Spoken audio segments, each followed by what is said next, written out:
naisip ko lang, mahigit 1 taon na rin akong tumatakbo pero parang wala akong goal. Kasi since sinimulan ko to, wala talaga akong specific goal pagdating sa pagtakbo. So ngayon sana, gusto kong mag-set sa sarili ko ng goal. Kasi so far sa Strava, meron tayong PR, diba? Pero yun yung pinakamabilis mong speed at whatever BPM.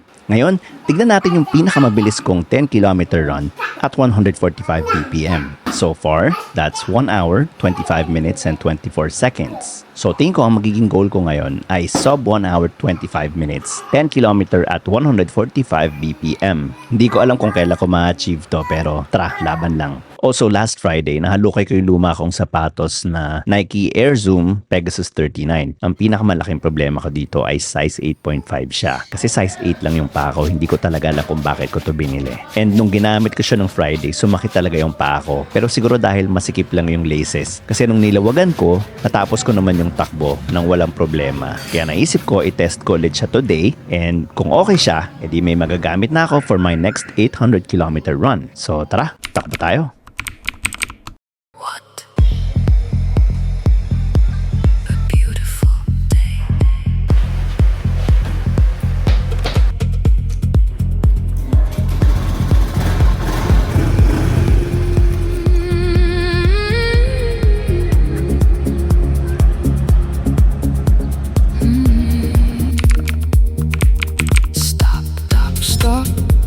The warmth of morning slowly touch your face. Sunlight slips across your skin without asking anything of you.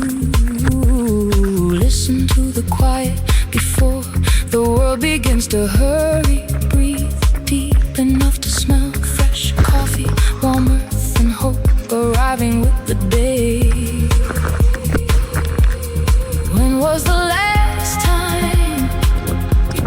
Unfortunately, kailangan kong huminto at 5 kilometer kasi sobrang sakit na nung paa ko. So, ang ginawa ko, niluwagan ko yung laces, tapos naglakad na ako pa uwi. Pero maya-maya, parang umukay ulit yung paa ko. So,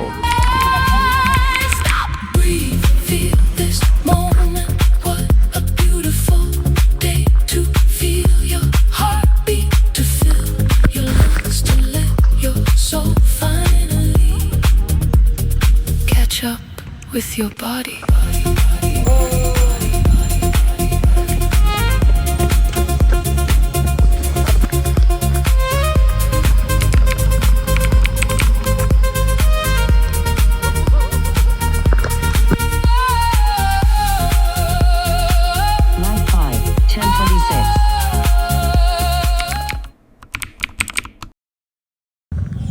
unfortunately, hindi ko alam kung gagamitin ko pa tong sapatos na to. Sobrang sakit kasi sa paa. Hindi ko ma-explain kung anong sakit yung naramdaman ko.